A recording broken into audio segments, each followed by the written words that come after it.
इस प्रकार का आत्मनिर्भर भारत का धरती पर प्रयोग उतारने का काम खुद के ट्रैक्टर से श्रीमान गडकरी जी ने किया है और इसी के लॉन्चिंग में उपस्थित हमारे आदरणीय पेट्रोलियम मंत्री श्रीमान धर्मेंद्र जी, हमारे कैप्टन साहब और अमित भाई,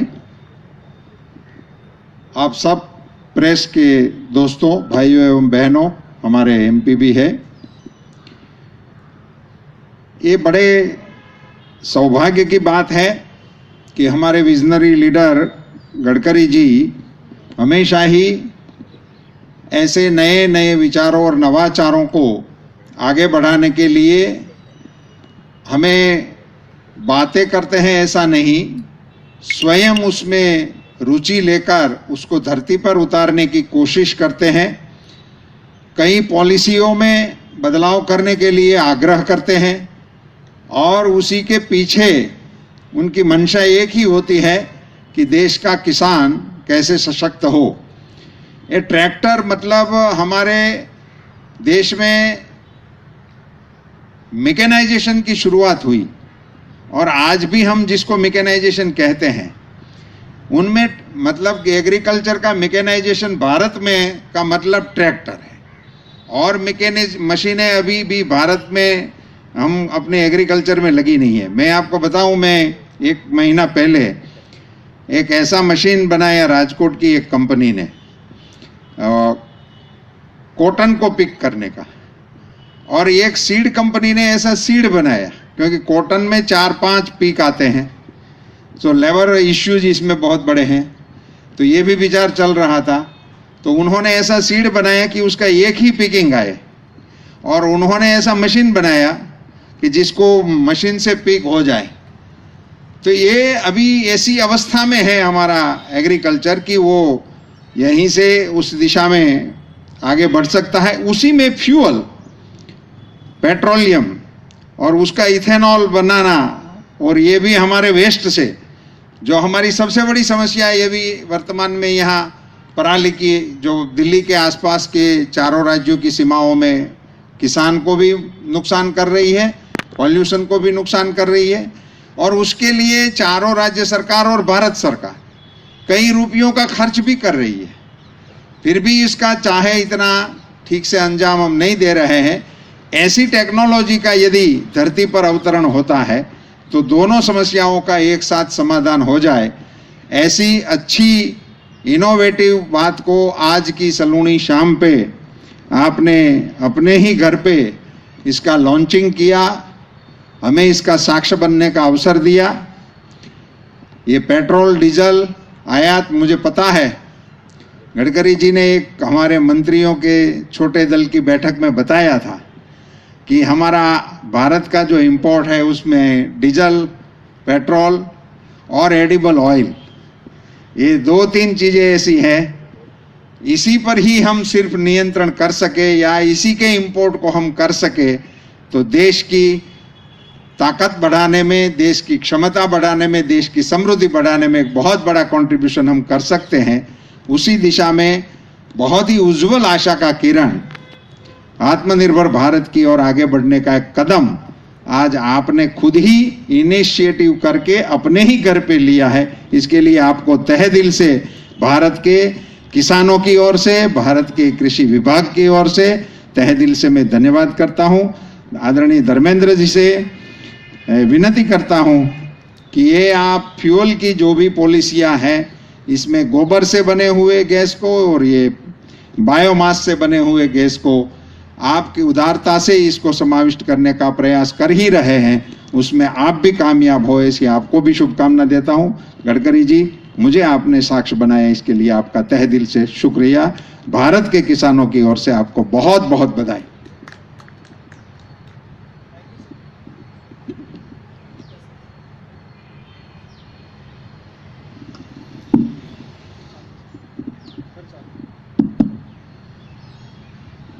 Thank you, sir.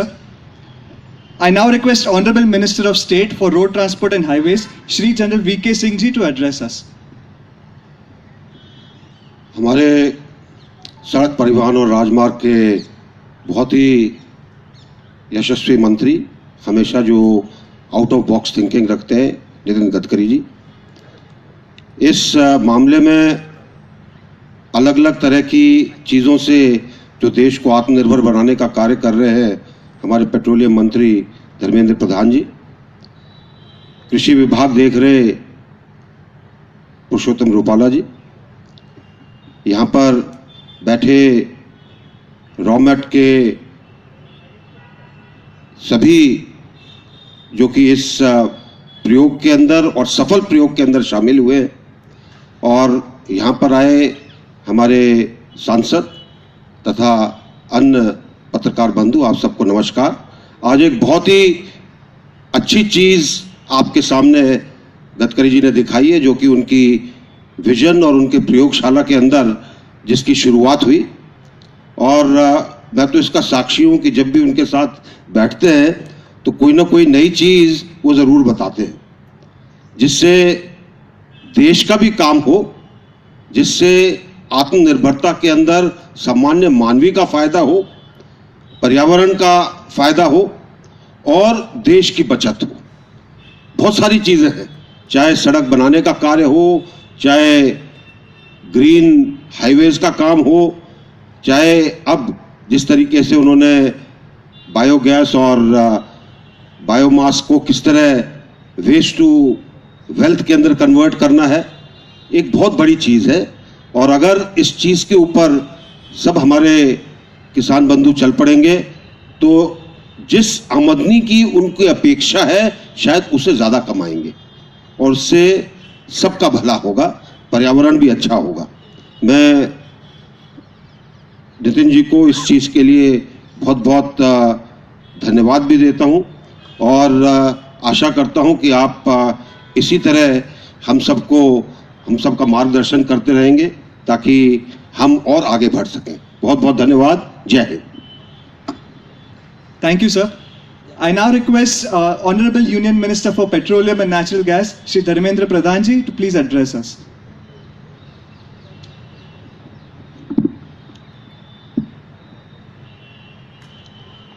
आदरणीय गडकरी जी, आदरणीय रूपाला जी, आदरणीय जनरल VK सिंह जी, जो दो कंपनी मिलके आज बायो CNG रिट्रोफिट इंजन बनाने के लिए रॉमेट और तमाशिटो साहाजी और गुप्ता जी, और इस कार्यक्रम में उपस्थित मेरे सांसद मित्र संजय काका पाटिल, कर्नाटक के वरिष्ठ मंत्री योगेश निरानी जी, पत्रकार मित्रगण, सज्जन बंधु, विस्तार से गडकरी जी ने हम सभी को एक कल्पना दिया है वेस्ट टू वेल्थ में आने वाले दिनों में हम कहां तक जा सकते हैं, इसकी पृष्ठभूमि क्या है, अभी क्या हो रहा है और आगे क्या होगा। ये तीन विषय पे माननीय गडकरी जी ने एक सविस्तार टेक्निकली और उसकी फाइनेंशियल साइज और उसकी एनवायरमेंटल इम्पैक्ट ये क्या होगा उसको विस्तार से उन्होंने बताया है। ये पर्याप्त है, इतना ही है। मैं उस तीनों विषय पे थोड़ा थोड़ा विषय जोड़ना चाहूँगा। देश में जितना एनर्जी कंजम्पशन हो रहा है, इसको अगर दुनिया के साथ हम तुलना करें, आज विश्व की भारत तीसरे नंबर की एनर्जी कंज्यूमर है। चाइना और अमेरिका के बाद भारत नंबर 3 एनर्जी कंज्यूमर। ये एक तुलना है। दूसरी एक तुलना अगर स्टैटिस्टिक्स हम देखें, भारत की per capita energy consumption global energy consumption average की 1/3 है। इतने में हम 3 नंबर। जैसे जैसे समय आगे बढ़ते जाएगा, इस बजट में भी सबसे ज्यादा पैसा मोदी जी ने गडकरी जी को दिया है रोड बनाओ, पीयूष भाई को पैसा दिया है रेलवे बनाओ, इंफ्रास्ट्रक्चर एयरपोर्ट में बनाओ, सिंचाई बनाओ। हमें काम दिया गया है बड़े बड़े projects, refinery, pipeline, fertiliser plant, ये सब जब बनेगा देश की एनर्जी कंजम्पशन बढ़ेगी।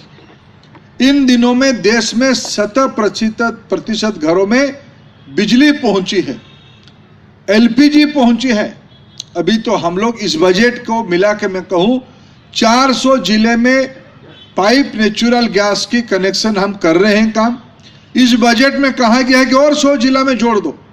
इसके अर्थ आबादी के लगभग 85-90% लोगों तक पाइप नेचुरल गैस सीएनजी पहुंचेगा।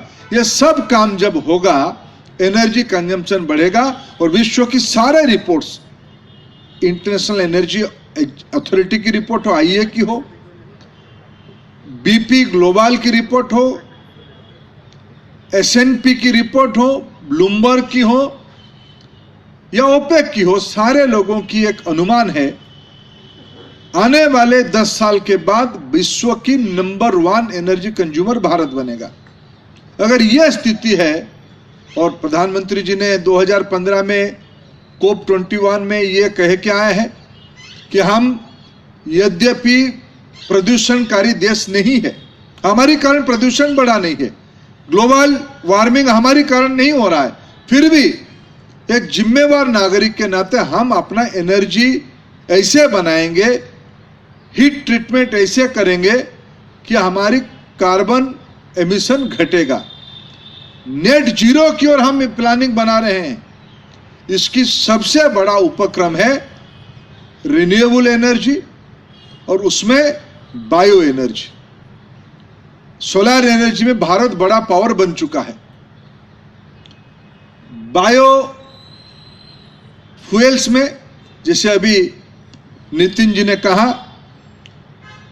अभी अगर मैं आपको प्रधानमंत्री उज्ज्वला योजना, एलईडी प्रोग्राम, सारे घरों को बिजली पहुंचाने के लिए सौभाग्य, BS6, गैस आधारित अर्थनीति, सोलर और बायोफ्यूल को मिलाऊं, ये सारे को मिलाएं तो हमारी एक नया ऑल्टरनेटिव एनर्जी मॉडल बन रहा है। और उसमें सबसे कौन ज्यादा कंट्रीब्यूट करेगा, जैसे नितिन जी ने खुद ही कहा, भारत की एनर्जी कंजम्पशन की 18 से 20% ट्रांसपोर्टेशन सेक्टर से है। ये अभी ज्यादातर डीजल से चलता है। रेलवे डिपार्टमेंट ने इस सारे को इलेक्ट्रिक लोकोमोटिव पे कन्वर्ट कर रहा है। नितिन जी और हम दोनों लगे हैं ये कैसे और क्लीन एनर्जी की ओर जाएं। हम पेट्रोल डीजल की कंपनियां नहीं है, हम एनर्जी की रिटेल करने वाले कंपनी है। इसलिए हमने जो देश में बायो सीएनजी बनाएगा, अभी हमें खुशी है, हमको कहा गया उत्तर प्रदेश के एंट्रप्रेन्योर आए हैं, हमारे गुप्ता उसकी बड़े अच्छे एंट्रप्रेन्योर, ये स्टार्टअप है, ये नया भारत है। ये लोग जब आएंगे, मैं भी हिसाब कर रहा था, आप तो 35 मिलियन टन बनाओगे, सिर्फ सीबीजी बनाओगे, आपने कहा पराली से। मेरे पास एक कितना उसकी कंफर्म मैं आपके सामने कहूं, ये थोड़ा और मैं उसकी रिसर्च कर रहा हूं। हमें कहा गया 600 मिलियन मेट्रिक टन, कृषि विभाग की कोई जानकारी हमको मिली, 600 मिलियन मेट्रिक टन बायोमास उपलब्ध है भारत की खेतों से, शहरों से, जंगलों से। उसी को अगर हम एनर्जी कन्वर्जन आधा भी कर दें, भारत की एनर्जी आवश्यकता ग्रीन हो जाएगी, इंक्रीमेंटल रिक्वायरमेंट ग्रीन एनर्जी से आ जाएगी। हमारी कल्पना है 5, जैसे जो गडकरी साहब ने कहा, 5000 सीबीजी प्लांट हम लगा रहे हैं, हम हैंड होल्ड कर रहे हैं, मिनिमम ऑप्टेक गारंटी दे रहे हैं। आज हमारी देश के किसान प्रोड्यूस के ऊपर एमएसपी मांग रहे हैं, जो हम सबसे ज्यादा दे रहे हैं। हम आगे चल के उसकी वैल्यू एडेड प्रोडक्ट को भी एमएसपी दे रहे हैं। एथेनॉल में हमने दिया, सीबीजी में हम देने के वादा किया। कितना भी कोई सीबीजी देश की किसी भी कोने पे बनाए, हम उसको खरीदने की गारंटी दे रहे हैं। गडकरी साहब कुछ दिन पहले हमें बुलाए, बोले देखो आप खरीदने का गारंटी दिया, अच्छी बात है, ऐसे व्यवस्था करो, मैं ट्रांसपोर्ट विभाग से अनुमति दे रहा हूं इंजन की, एआरआई उनकी इंजन जैसे आज ट्रैक्टर, खुद अपना ट्रैक्टर को उन्होंने कन्वर्ट कराया। आप जो सीबीजी से सीएनजी बनाएगा, आप उसको बिक्री करने का अनुमति दे दो। मैं बधाई देता हूं गुप्ता को, गुप्ता उस काम पे लगे हैं। हम खूब शीघ्र पेट्रोलियम प्रोडक्ट, हमारी एनर्जी हमारी काम है रिटेल लाइसेंस देने का, हम सीबीजी में कोई भी व्यक्ति कहीं भी रिटेल आउटलेट खुल सकता है, उसकी अनुमति जल्दी ही हम दे देंगे। इसीलिए देश में जो भी कहीं सीबीजी बनेगा उसको बिक्री करने की व्यवस्था भी कर लिया जाएगा। मैंने एक हिसाब लगाया, अभी गेहूं, चावल, दलहन तीनों की इसी 2021 की वित्तीय वर्ष में भारत सरकार ने लगभग 2,60,000 करोड़ रुपया की एमएसपी में सब्सिडी दिया है। एमएसपी सब्सिडी ने खरीदा है, एमएसपी में सरकार की ग्रांट गई है। आने वाले दिनों में जो रास्ता मोदी जी ने बनाई है, जिसमें गडकरी साहब, रूपाला जी, तोमर साहब, वीके सिंह जी, हम लोग उसको क्रियान्वयन कर रहे हैं। उसमें इसी साल हमने एथेनॉल 8.5% इकट्ठा किया, 20,000 करोड़ रुपया की उसमें से हमने इकोनॉमी नई बनाई। सीबीजी और एथेनॉल ये दोनों को मिलाए हम आने वाले 2-4 सालों के अंदर 1 लाख करोड़ की एडिशनल इनकम किसानों के खाते में हम पहुंचाने वाले हैं। ये काम शुरू हो गया है, देश में अनेकों प्लांट बनना शुरू हो गया है, अनेक एथेनॉल कैपेसिटी बढ़ा ही रहे हैं। नया एथेनॉल कैपेसिटी करने के लिए, नया एथेनॉल सीबीजी प्लांट के लिए बैंकों ने सस्ते ब्याज पे ऋण देने की नीति भी बना ली है। रिजर्व बैंक ने उसको प्रायोरिटी सेक्टर लेंडिंग के खाते में जोड़ दिया है। एसबीआई एक एसपीबी बना के उसको लोन तेजी से दे रहा है। नए उद्यमी बनेंगे, वितरित उद्यम केंद्र सब होगा, माने 5,000 सीबीजी प्लांट कल्पना करिए, भारत के हर एक जिले में 5-6 प्लांट बन जाएगा, छोटे मोटे हर एक कस्बे में एक प्लांट बन जाएगा, वही सीबीजी बनेगा। ऐसे ट्रैक्टर जैसे आज आपके सामने आपने दिल्ली में देखा, ऐसे ही गाड़ियां, ये तो ट्रैक्टर चलाए, ट्रक चलेगा, 2 व्हीलर चलेगा। नितिन जी ने सीबीजी से 2 व्हीलर बनाने के लिए काम भी करवा लिया है। कार भी, जो सीएनजी गाड़ी दिल्ली में आप चलाते हैं वही सीबीजी में चलेगा, वही इंजन चलेगा। इसलिए आने वाले दिनों में देश की एनर्जी कंजम्पशन बढ़ेगी, पर कैपिटा एनर्जी कंजम्पशन बढ़ेगी। ये सारे एनर्जी हम अल्टरनेटिव एनर्जी, रिन्यूएबल एनर्जी से ले आएंगे। सीबीजी, एथेनॉल, उसमें बड़ा उपक्रम होगा। उससे आगे इस बार बजट में और एक गुरुत्वपूर्ण काम उल्लेख किया गया है। प्रधानमंत्री जी ने नेशनल हाइड्रोजन मिशन बनाया है। इस बार सारे हाइड्रोजन स्टेक होल्डर्स को मिला के हम आने वाले दिनों में हाइड्रोजन प्रोडक्शन में ग्लोबल लीडरशिप कैसे लें। सोलार में आज हमने लिया, आज बायोफ्यूल्स में हमसे ब्राजील आगे हैं। मैं दावे के साथ कहता हूं, जो योजना हम लोग, हमारी टीम ने बनाई है, हम लोग आने वाले 2-4 साल में विश्व की 1 नंबर एथेनॉल उत्पादनकारी देश बन सकते हैं।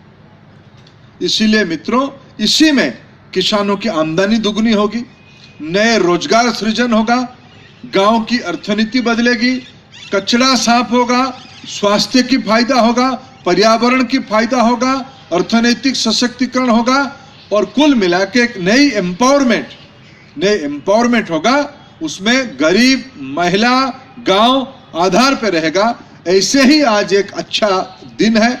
आज सीएनजी और सीबीजी से सीएनजी से ट्रैक्टर, उसी दिशा में आज 12 फरवरी नया एनर्जी की दुनिया में एक मील की पत्थर लंबे समय तक रहेगा। मैं सारे स्टेक होल्डर को बधाई देता हूं। मैं माननीय गडकरी जी के पास आभार प्रकट करता हूं। माननीय प्रधानमंत्री नरेंद्र मोदी जी की दृष्टि को आभार, धन्यवाद देता हूं। इस कार्यक्रम में हम सभी को जोड़ने के लिए नमस्कार। Thank you, sir. So now we are opening for media interaction. Please, जिसके पास भी सवाल हो, one by one, please raise your hands. Sorry, we have something else. We have something else in line.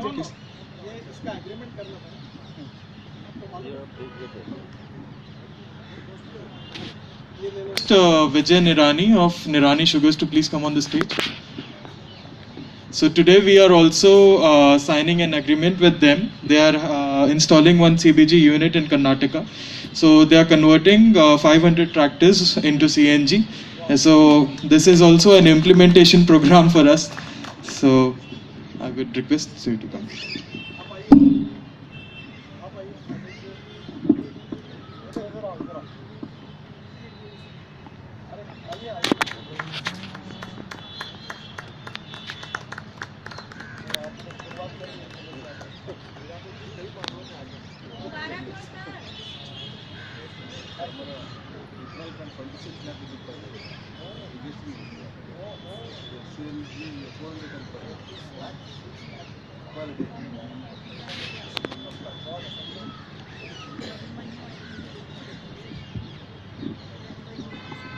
किसी को क्वेश्चन पूछने होंगे तो Sir, I have- mic आप हाथ ऊपर करिए, माइक देंगे, शॉर्ट में पूछिए। धर्मेंद्र जी, मैं जो भी आपको जवाब देना है वो दे देंगे। Sir, here is, I'm, एक second. Sir, the question is, the transport ministry is using lot of extension of highways. वहाँ पे जो सर, मैं आज के इसमें इसको छोड़कर बाकी कोई सवाल का जवाब नहीं दूंगा। नहीं, मेरा यही सवाल था सर, जो ट्रांसपोर्ट में जो गाड़ियाँ यूज़ हो रही हैं, हाईवेज जो बन रही हैं, क्या उसमें भी जो व्हीकल्स हैं उनमें भी यूटिलाइज होगा? और दूसरा सवाल धर्मेंद्र प्रधान जी से ये है कि what will be the net saving in petroleum product अभी वंस? आप इतना बड़ा सवाल पूछा, अब एक एक करने दीजिए।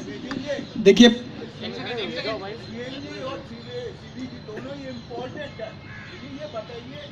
मैं आपको जवाब देता हूँ। देखिए, हमारे देश में पहली बात तो ऐसे कि इंडिजिनस अल्टरनेटिव तैयार होना चाहिए। Import substitute, cost effective, pollution free और इंडिजिनस, ये हमारी नीति। और धर्मेंद्र जी ने आपको यही बताया। अब जैसा हमें 8 लाख करोड़ का इंपोर्ट हो रहा है क्रूड ऑयल का, अब हमारा सबका प्रयास है कि इसमें से हमारे देश में इसका अल्टरनेटिव तैयार हो। पर जैसे धर्मेंद्र जी ने कहा कि दुनिया में हम तीसरे नंबर पर कंजम्पशन में है, और फिर भी पर कैपिटा ये करें तो हमारा 1/3 ही यूज़ हो रहा है। पर जैसा देश प्रगति कर रहा है तो 3 गुना रिक्वायरमेंट बढ़ेगी, इतनी डिमांड बढ़ेगी, तो फिर हमारा इंपोर्ट जो 8 लाख का है वो 25 लाख करोड़ का जाएगा। तो देश की इकोनॉमी हमारे लिए अड़चन की होगी। तो उसके लिए पहले ही पोल्यूशन भी उतना बढ़ेगा। तो हमने जो ट्रांसपोर्ट मिनिस्ट्री में तय किया है कि पहली बात, शहर में जो सिटी बसेस है और शहर की जो 4 व्हीलर्स है, स्कूटर्स है, इसमें इथेनॉल, बायो CNG और इलेक्ट्रिक, इसका अभी उपयोग हो। और इलेक्ट्रिक में जैसा मैंने आपको कहा कि लिथियम आयन बैटरी में 81% इंडिजिनस है।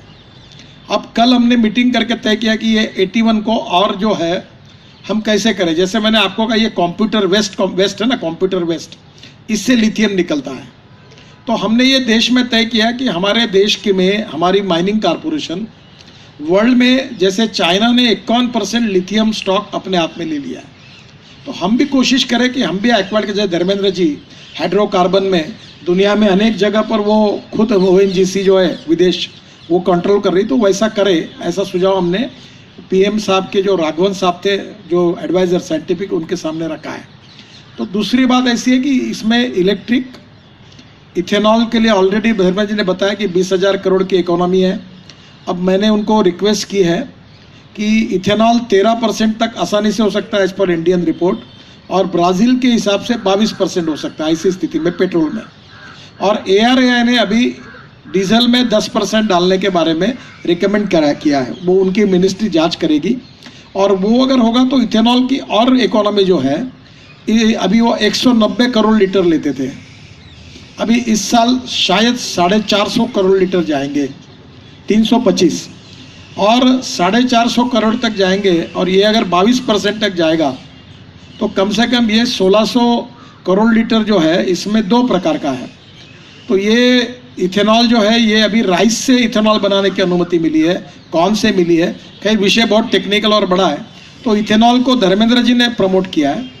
फिर इसके साथ इलेक्ट्रिक को हम लोग प्रमोट कर रहे हैं, ट्रांसपोर्ट मिनिस्ट्री और हेवी इंडस्ट्रीज मिनिस्ट्री। और अब हाइड्रोजन फ्यूल सेल में भी, जैसे हाइड्रोजन मिशन आया, उसमें भी काम हो रहा है। और इसके साथ साथ अल्टरनेटिव फ्यूल अगर देश में तैयार होगी तो देश में रोजगार निर्माण होगा। तो diversification of agriculture towards energy and power, ये हमारा मिशन है। और ये जो परली और बायो वेस्ट है, इससे भी हम एनर्जी तैयार करेंगे तो पोल्यूशन भी कम होगा और किसान, गांव गरीब मजदूर किसान का कल्याण होगा, वहाँ रोजगार निर्माण होगा। तो लॉन्ग टर्म पर एलएनजी यूज़ करेंगे, शॉर्ट टर्म ट्रांसपोर्ट के लिए बसेस के लिए इलेक्ट्रिक और सीएनजी प्रायोरिटी वाइज यूज़ करेंगे, डीजल और पेट्रोल के बजाय। और इलेक्ट्रिक की अब मेरे डिपार्टमेंट में मुझे प्रधानमंत्री जी ने, आपने शायद एक 7-8 दिन पहले न्यूज़ पढ़ी होगी कि पब्लिक ट्रांसपोर्ट ऑन इलेक्ट्रिसिटी, जैसे रोप वे, केबल कार, फेनाकुलर रेलवे, ये सबको हमें मैंडेट दिया है। तो अब मैं इलेक्ट्रिक ट्रांसपोर्ट का भी प्लान कर रहे हैं। तो एक प्रकार से जो धर्मेंद्र जी ने कहा कि आगे भविष्य में हम ऐसी स्थिति तैयार करें कि हमारा इंपोर्ट मिनिमम हो, पेट्रोल डीजल के कारण जो फॉसिल फ्यूल का पोल्यूशन है वो नहीं के बराबर रहे, और इसका जो बेनिफिट है इकोनॉमी का, रोजगार निर्माण करने के लिए हो, प्रदूषण कम करने के लिए हो, और सबसे बड़ी बात जो इसकी पॉलिसी है नटशेल में कि किसानों के पास इसका 1 लाख करोड़ इनकम किसानों का बढ़े। To save money is to earn money. जो किसान एक ट्रैक्टर पर अगर 3 लाख रुपए 2 लाख रुपए डीजल के खर्चा कर रहा है, वो अगर 1 लाख पे आए तो 1 लाख रुपए उसका साल का फायदा हुआ। तो यही बात, इसको एक टेक्निकल भी थोड़ी है, पर हम लोग इसी मिशन पे काम कर रहे हैं। सवाल ये है कि ये जो फिटिंग है, रेट्रोफिटिंग है सीएनजी की, इसमें कॉस्ट कितना आएगा कि एक सीएनजी किट फिट करने के लिए, और लोगों के लिए कब से उपलब्ध होगा? आप मत बोलिए ये कॉस्ट जो है अभी तक, ये पहले ट्रायल हुई है, पायलट प्रोजेक्ट हुआ है, और ये कॉस्ट में ये अमित शाह जी का इटालियन कंपनी के साथ जॉइंट वेंचर है। तो कुछ पार्ट्स जो है उसके इंपोर्टेड भी है, क्योंकि हमारे देश में ये विकसित नहीं हुआ है। पहली बार हम ये पायलट प्रोजेक्ट यशस्वी हुआ, 100% सक्सेसफुल हुआ, पोल्यूशन कम कर रहा है। अब इसका इंडिजिनियस कैसे करना और किसानों के लिए कॉस्ट कैसे कम करना, इसके ऊपर मैं उनके पीछे लगा हूँ। और अब ऐसे हजारों कंपनियाँ आएगी।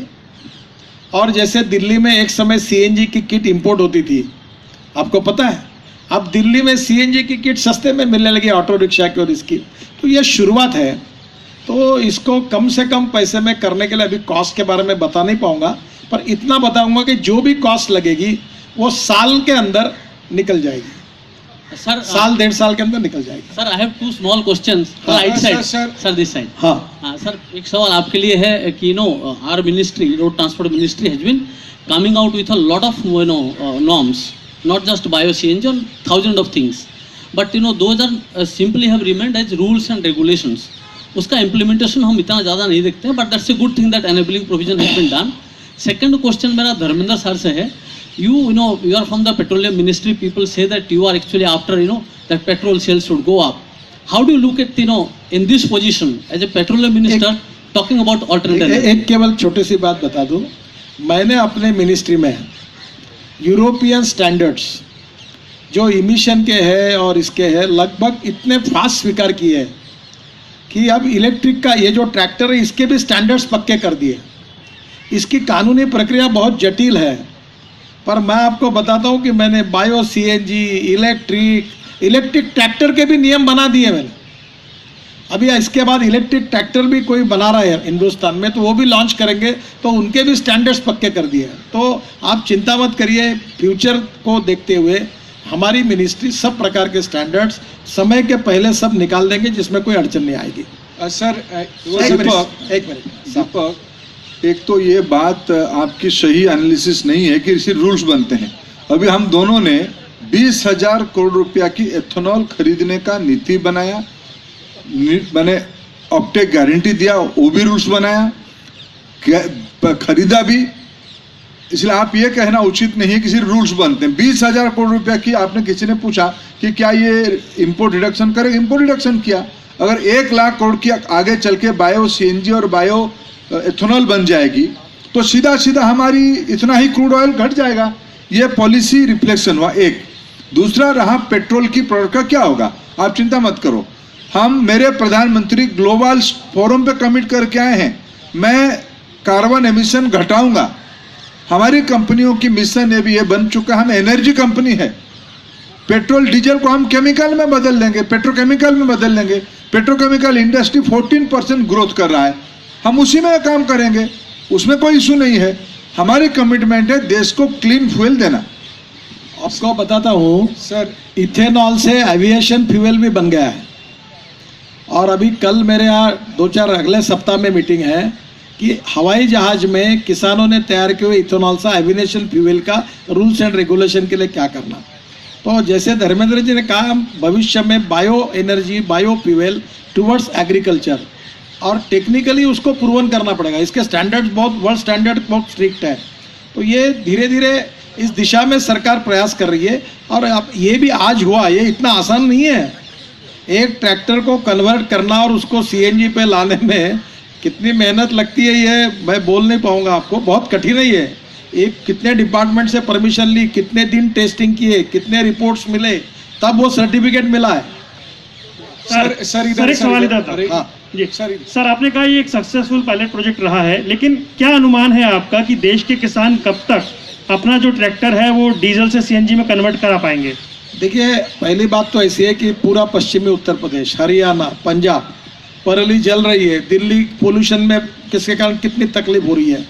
अब आपके मार्फत हम ये सब बात आप प्रभावी रूप से लोगों तक ले जाओ और ये पंजाब हरियाणा में पूरे पराली से बायो सीएनजी बन जाए। अब किट भी आ गई, टेक्नोलॉजी भी आ गई, हजारों कंपनियां आएगी, हर गांव में उसके रेट्रोफिट करने वाले सेंटर्स खुल जाएंगे, सीएनजी के प्लांट तैयार हो जाएंगे। और जैसे पहले मोबाइल फ़ोन कुछ कंपनी का था, फिर धीरे धीरे बढ़ते गया। और पहले मोबाइल करने के लिए कितने पैसे लगते थे, अब 40 पैसे में बात होती है। तो ये जैसे कंपटीशन होगी वो आगे जाएगा। और ये पूरे देश में ये किसानों का भलाई करने वाला काम है, तो ये फैलेगा। अभी ये फैलना चाहिए, इसीलिए इतना बड़ा कार्यक्रम करके, लॉन्चिंग करके मैंने अपने खुद के ट्रैक्टर को पहले प्रयोग किया। ये सब प्रूवन हुआ, सब सर्टिफिकेट मिले। और डीजल ट्रैक्टर से 10 गुना अच्छा है, 10 गुना, यू बिलीव मी। इसकी उसको मेंटेनेंस लगेगा नहीं, क्योंकि कार्बन डाइऑक्साइड नहीं, कार्बन मोनोऑक्साइड नहीं, सल्फर नहीं, पोल्यूशन भी कमी है। तो ये धीरे धीरे फैलेगा और होगा इसका। गडकरी जी, क्वेश्चन है गडकरी जी, अरे एक मिनट बस। गडकरी जी, ये जानकर बहुत खुशी हुई कि आप खुद ही एक ट्रैक्टर के मालिक हैं। और आज की तारीख में जबकि बहुत सारे ट्रैक्टर वाले चाहे आंदोलन कर रहे हो या अपने पश्चिम उत्तर प्रदेश और पंजाब हरियाणा का जिक्र किया, इन जगह के किसान किस तरह से सीएनजी उनको अवेलेबल होगा? क्योंकि आज की तारीख में तो उनकी कारों में भी सीएनजी नहीं मिल पाता है। देखिए, पहली बात तो ऐसी है कि दिल्ली में सीएनजी अवेलेबल है। आज देश में अनेक शहरों में सीएनजी अवेलेबल है। 400 जिले में सीएनजी अवेलेबल है। वो सीएनजी का सोर्स है एलएनजी को कंप्रेस करके जो सीएनजी, वो पेट्रोलियम सीएनजी है। और इसलिए आज के आज कन्वर्शन होना शुरू हो जाएगा।